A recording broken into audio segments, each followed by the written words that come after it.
ഇപ്പൊ 2016 കുറ്റിങ്ങൽ അപകടത്തെ തുടർന്ന് ഇവിടുത്തെ വ്യവസായ വകുപ്പ് മന്ത്രിയായിരുന്ന AC മൊയ്തീൻ അദ്ദേഹം ഇവിടെ ഒരു ക്ലസ്റ്റർ രൂപീകരിക്കുമെന്ന് പറഞ്ഞു. അതായത് തലപ്പള്ളി താലൂക്കില് 50 ഏക്കർ സ്ഥലത്ത് പരമ്പരാഗത വെടിക്കോപ്പുകൾ ഇവിടുത്തെ പരമ്പരാഗത തൊഴിലാളികൾ നിർമ്മിക്കാൻ പറ്റുന്ന രീതിയിലുള്ള ഒരു ക്ലസ്റ്റർ രൂപീകരിക്കുന്നു എന്ന് പറഞ്ഞിട്ട് എന്നിട്ട് 2017 ബഡ്ജറ്റിൽ തുകയും വകയിരുത്തി.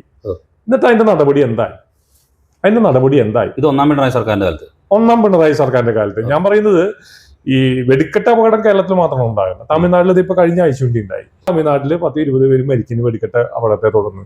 അവിടേക്കും ഇത് ശ്രദ്ധിക്കാണ്ടാണ് എന്നാണ് എനിക്ക് തോന്നുന്നത്. കേരളത്തിൽ അങ്ങനെയല്ല, ഉദ്യോഗസ്ഥന്മാർ വളരെയധികം ശ്രദ്ധിക്കുന്നുണ്ട്. ശിവകാശി പോലുള്ള സ്ഥലങ്ങളിൽ ഇപ്പോ അങ്ങ് പറഞ്ഞ പോലെ തന്നെ ക്ലസ്റ്റർ ഉണ്ടോ? ഈ അവിടെ ഒരു പ്രത്യേക ഒരു സ്ഥലം കേന്ദ്രീകരിച്ചിട്ടാണോ ഇതിന്റെ നിർമ്മാണം? അവിടെ ഇൻഡസ്ട്രിയൽ ഏരിയ ഉണ്ട്. ഇതിനു വേണ്ടിയിട്ടുള്ള എന്താ, ശിവകാശി എന്ന് പറയുന്ന പടക്കത്തിന്റെ ഒരു കേന്ദ്രമാണല്ലോ. അവിടെ സർക്കാർ അനുവദനീയമായിട്ടുള്ള സ്ഥലത്ത് ഉണ്ടാക്കിക്കൊണ്ടിരിക്കുന്നുണ്ട്. 500 കോടി രൂപയാണ് ഒരു കമ്പനിയുടെ മിനിമം ടേൺ ഓവർ. 500 കോടി രൂപ ഒരു ശിവകാശിയിൽ ഒരു വെടിക്കോപ്പ്. അത് 100 കണക്കിന് വെടിക്കെട്ടുകൾ ഉണ്ടാക്കുന്ന കമ്പനികളാണ്. ഇവിടെ നിന്നുണ്ടാക്കുന്ന വെടിക്കോപ്പുകളാണ് ഇന്ന് കേരള സർക്കാർ അതിനുള്ള സംവിധാനം ഉണ്ടാക്കാത്തത് മൂലം കേരളത്തിൽ വന്നുകൊണ്ടിരിക്കുക. ഇതിന്റെ മറവില് അനധികൃതമായിട്ട് പരമ്പരാഗത വെടിക്കോപ്പുകളും ഉണ്ടാക്കിക്കൊണ്ടിരിക്കുന്നുണ്ട്. അപ്പൊ ഈ കേരളത്തിൽ ക്ലസ്റ്റർ രൂപീകരിക്കാനായിട്ട് ബന്ധപ്പെട്ട് അതിനുശേഷം ഒന്നും നടന്നില്ല, സർക്കാർ ഒന്നും ചെയ്തില്ല. എല്ലാവർക്കും നമസ്കാരം. എന്നോടൊപ്പം ഉള്ളത് ശ്രീ വത്സൻ ചമ്പക്കര, ഫെസ്റ്റിവൽ കോർഡിനേഷൻ കമ്മിറ്റിയുടെ സംസ്ഥാന ജനറൽ സെക്രട്ടറിയാണ് അദ്ദേഹം. വത്സേട്ടാ നമസ്കാരം. നമസ്കാരം. ദുരന്തങ്ങൾ ഓരോന്ന് കഴിഞ്ഞിങ്ങനെ ആവർത്തിച്ചുകൊണ്ടിരിക്കുകയാണ്.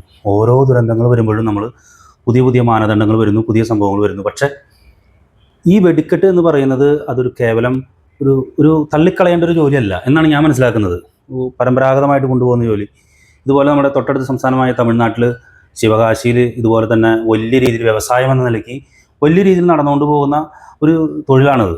അപ്പോൾ ഇത് പെട്ടെന്ന് നിർത്തലാക്കാന്നൊക്കെ പറയുന്ന ഒരു ബുദ്ധിമുട്ടേറിയ സാഹചര്യമാണ്. ഫെസ്റ്റിവൽ കോർഡിനേഷൻ കമ്മിറ്റിക്ക് ഇതുമായി ബന്ധപ്പെട്ട് ഒരുപാട് കാര്യങ്ങളിൽ സർക്കാരുമായിട്ടൊക്കെ ബന്ധപ്പെട്ട് പ്രവർത്തിച്ചിട്ടുള്ള ഒരു സംഘടനയാണ്. എന്താണ് ഈ വിഷയത്തിൽ നിങ്ങൾക്കുള്ള ഇപ്പോഴത്തെ നിലപാട്? ഈ കഴിഞ്ഞ ദിവസം വടക്കാഞ്ചേരിയിൽ ഉണ്ടായത് വളരെ ദാരുണമായിട്ടുള്ളൊരു സംഭവമാണ്. ആദ്യം തന്നെ അതിൽ മരണമടഞ്ഞവർക്കോടുള്ള അനുശോചനം രേഖപ്പെടുത്തട്ടെ. ഈ വെടിക്കെട്ട് എന്ന് പറയുന്നത് പരമ്പരാഗതമായി നമ്മുടെ കേരളത്തിലെ ഉത്സവാഘോഷങ്ങളിൽ വലുതും ചെറുതുമായിട്ടുള്ള നിരവധിയായിട്ടുള്ള 100 കണക്കിന് ഉത്സവാഘോഷങ്ങളിൽ ആഘോഷത്തിൻ്റെ ഭാഗമായിട്ട് ചില സ്ഥലങ്ങളിൽ ആചാരത്തിൻ്റെ ഭാഗമായും നടത്തിവരുന്ന ചടങ്ങുകളാണ് വെടിക്കെട്ട് എന്ന് പറയുന്നത്. ഇപ്പോൾ തൃശ്ശൂർ ജില്ലയിലെ തൃശ്ശൂർ പൂരം പോലുള്ള വെടിക്കെട്ട് എന്ന് പറയും. തൃശ്ശൂർ പൂരം തന്നെ യുനെസ്കോ പോലും അംഗീകരിച്ചിട്ടുള്ള ലോകം മുഴുവൻ ശ്രദ്ധിക്കപ്പെട്ട ഒരു ആഘോഷമാണ്. തൃശ്ശൂരിൽ വെടിക്കെട്ട് ഇല്ല എന്ന് പറഞ്ഞ് ഒഴിവാക്കി കഴിഞ്ഞാൽ ഇപ്പോൾ വെടിക്കെട്ട് ഒഴിവാക്കി.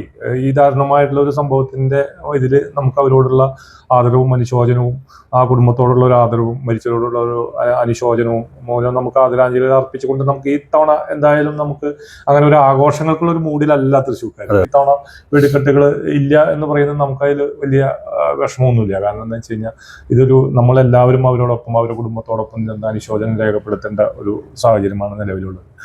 എന്നിരുന്നാലും നമ്മുടെ നാട്ടിലുള്ള എല്ലാ ആഘോഷങ്ങൾക്കും എല്ലാ പരിപാടിക്കും അതിൻ്റെതായിട്ടുള്ള റിസ്ക് ഉണ്ട് ഇല്ലേ? സർക്കസ് നടത്തുന്നുണ്ട്, റിസ്ക് ഇല്ലേ? വിമാനം ഓടിക്കുന്നുണ്ട്, റിസ്ക് ഇല്ലേ? വാഹനങ്ങൾ പൊതുനിരത്തിൽ കൂടി പോകുന്നുണ്ട്, റിസ്ക് ഉണ്ട്. എല്ലാത്തിനും അതിൻ്റെതായ റിസ്ക് ഉണ്ട്. എന്ന് വെച്ചിട്ട് ഇപ്പൊ തെങ്ങ് വളർത്തുന്നു, തേങ്ങ വീണ് ആളുകൾ മരിക്കുന്നു, തെങ്ങിന്റെ തലയാറിയും വെട്ടിക്കളയാറുണ്ടോ? ഇല്ല. അത് അതിന്റെ കൊലകൾ കെട്ടി സംരക്ഷിക്കും, അതിന് വേണ്ടിയിട്ടുള്ള അത് അപകടം ഇല്ലാത്ത സാഹചര്യം ഉണ്ടാക്കും എന്നുള്ളതാണ് ഇതിനുള്ള ഒരു വഴി എന്ന് പറയുന്നത്. വെടിക്കെട്ട് എന്ന് പറയുന്നത് പരമ്പരാഗതമായിട്ടുള്ള വെടിക്കെട്ടുകൾ അവസാനിച്ചിട്ട് കേരളത്തിൽ 2016 പുറ്റിങ്ങൽ ദുരന്തത്തെ തുടർന്ന് ഈ പരമ്പരാഗതമായിട്ടുള്ള വെടിക്കെട്ടുകളെല്ലാം അന്നു മുതൽ അനിശ്ചിതത്വത്തിലാണ്. ഇന്ന് നടക്കുന്ന ഒരു വെടിക്കെട്ട് പോലും നിയമവിധേയമായി നടക്കുന്ന അല്ല. തൃശ്ശൂർ പൂരം പോലും നിയമവിധേയമായി നടക്കുന്നില്ല എന്ന് പറഞ്ഞു കഴിഞ്ഞാൽ അവിടെ 200 മീറ്റർ മേഖലയിൽ നിന്നും ഡിസ്പ്ലേ സൈറ്റിൽ 200 മീറ്റർ ദൂരത്തെ ആളുകളെ നിർത്തി വേണം വെടിക്കെട്ട് നടത്താൻ എന്ന് പറയുമ്പോൾ, അല്ലെങ്കിൽ ആ മേഖലയിൽ നിന്നും 50 മീറ്റർ മാറി വേണം ഡിസ്പ്ലേ നടത്താൻ എന്ന് പറയുമ്പോൾ എനിക്ക് തോന്നുന്നില്ല അത് നിയമവിധേയമായിട്ടാണ് നടക്കുന്നത് എന്ന് പറയുന്നത്. എനിക്ക് തോന്നുന്നില്ല. പിന്നെ ഈ LE1 ലൈസൻസ് എടുത്തിട്ടാണ് ഈ വെടിക്കെട്ട് കരാറുകാര് ഇതിന്റെ നിർമ്മാതാക്കള് ഈ വെടിക്കോപ്പുകൾ ഉണ്ടാക്കുന്നത്. കേരളത്തിൽ ഇന്ന് പരമ്പരാഗതമായിട്ടുള്ള വെടിക്കെട്ട് നടത്താൻ തിരുവമ്പാടി പാറമേക്കാവിന് മാത്രമേ സാധ്യതയുള്ളൂ. നെന്മാറ വല്ലങ്കിക്കോ അതേപോലെയുള്ള പാലക്കാട് നടക്കുന്ന കാവശ്ശേരി പോലുള്ള ഒരു സ്ഥലത്തും പരമ്പരാഗത വെടിക്കെട്ടുകൾ അനുവദനീയമല്ല. എന്നിരുന്ന പരമ്പരാഗതമായിട്ടുള്ള വെടിക്കെട്ടുകൾ അല്ലേ നടക്കുന്നതെന്ന് വെച്ചാണ് കാരണം ഭൂമിയിൽ കുഴി കുഴിച്ച് കുഴിമിന്നല് അവിടെ സ്ഥാപിക്കുന്നതാണ് ഏറ്റവും സുരക്ഷിതമായിട്ടുള്ള മാർഗം. പക്ഷെ പരമ്പരാഗതമായിട്ടുള്ള വെടിക്കെട്ടുകൾ അത് വേണ്ട എന്ന് വെച്ചപ്പോ സിലിണ്ടറിൽ, പേപ്പറിന്റെ സിലിണ്ടറിൽ വെച്ചിട്ടാണ് അത് മോളിക്ക് വിടുന്നത്. അത് കമ്പി അടിച്ച് കെട്ടി ഈ സിലിണ്ടർ വെച്ച് കെട്ടുമ്പോ എത്ര അപകടം അതല്ലേ. കുഴിയിൽ നിന്ന് പോകുന്ന നേരെ മോളിക്ക് പോകുള്ളൂ, സൈഡിലേക്ക് ചെരിയൊന്നുമില്ല. ഇത് സിലിണ്ടറിൽ വെച്ചാൽ എന്താ സംഭവിക്കുക? അപ്പൊ പരമ്പരാഗതമായിട്ടുള്ള വെടിക്കെട്ട് എന്ന് പറയുന്നത് ഇപ്പോ നിയമവിധേയമായിട്ട് നടക്കുന്നില്ല എന്നുള്ളതാണ്. ഇപ്പോ വെടിക്കോപ്പുകൾ നിർമ്മിക്കുവാനായിട്ട് ലൈസൻസ് ഉള്ള കമ്പനികൾ, LE1 ലൈസൻസ് ഉള്ള കമ്പനികൾ ഉൽപ്പാദിപ്പിക്കുന്ന വെടിക്കോപ്പുകൾ സുരക്ഷിതമായിട്ട് വെടിക്കെട്ട് നടത്താൻ പറ്റുന്ന LE6 ലൈസൻസ് കൊടുക്കാൻ പറ്റുന്ന സ്ഥലങ്ങളിൽ നടത്താം എന്നുള്ളതാണ് ഇപ്പോൾ വെടിക്കെട്ടിനെ സംബന്ധിച്ച് വെടിക്കെട്ട് നടത്തുന്നത്.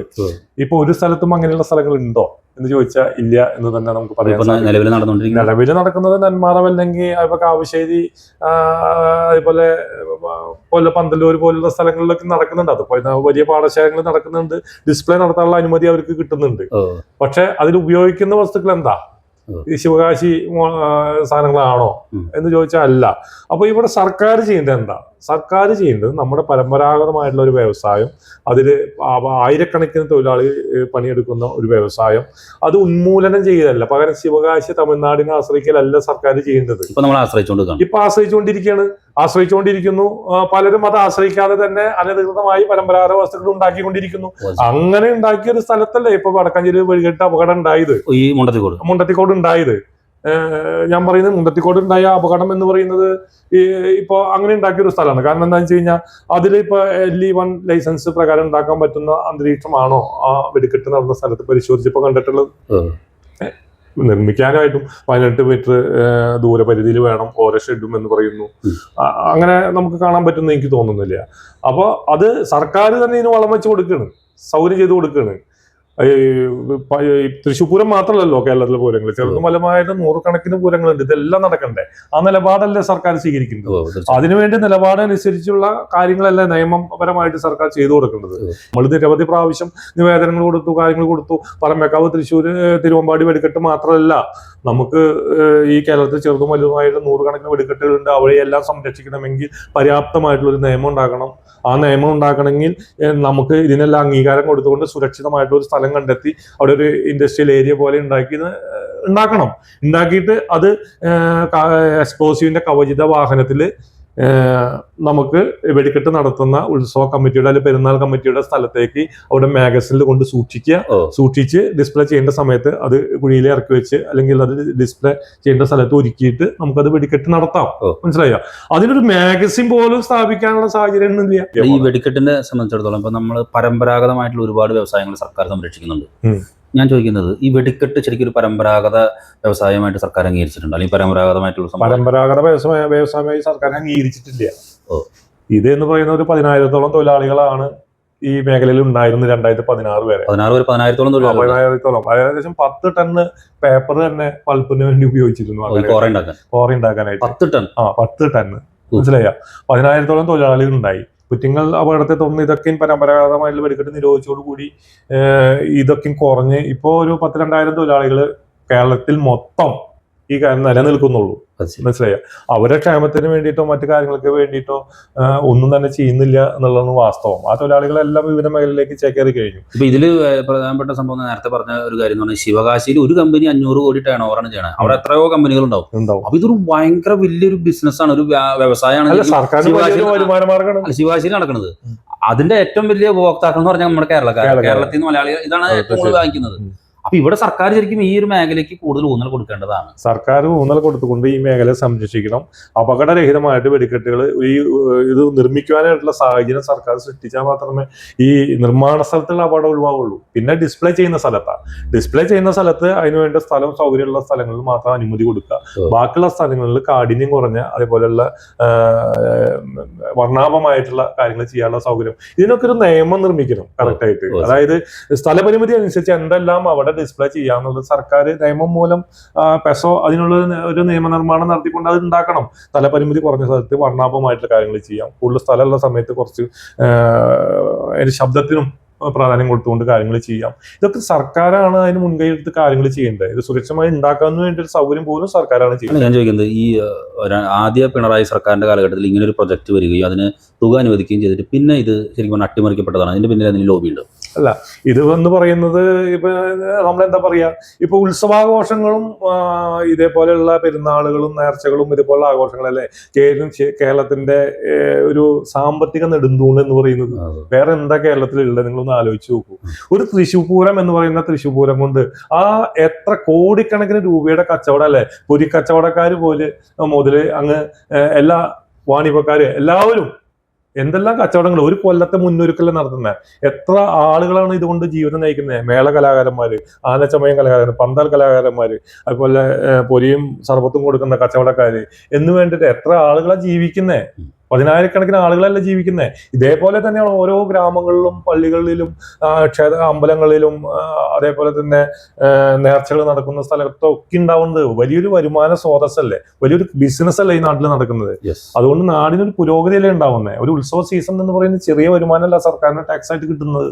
അപ്പൊ ഇതിനെല്ലാം ഇല്ലായ്മ ചെയ്യാനല്ലല്ലോ സർക്കാർ ശ്രമിക്കുന്നത്. ഇതിനെല്ലാം നിലനിർത്തുന്നതിന് വേണ്ടി ഇത് എങ്ങനെ സുരക്ഷിതമായിട്ട് നടത്താം, നമ്മുടെ പരമ്പരാഗതമായിട്ടുള്ള വ്യവസായത്തെ ഇതിനെ എങ്ങനെ സംരക്ഷിക്കാം, അത് വ്യവസായമായിട്ട് തന്നെ കരുതണം.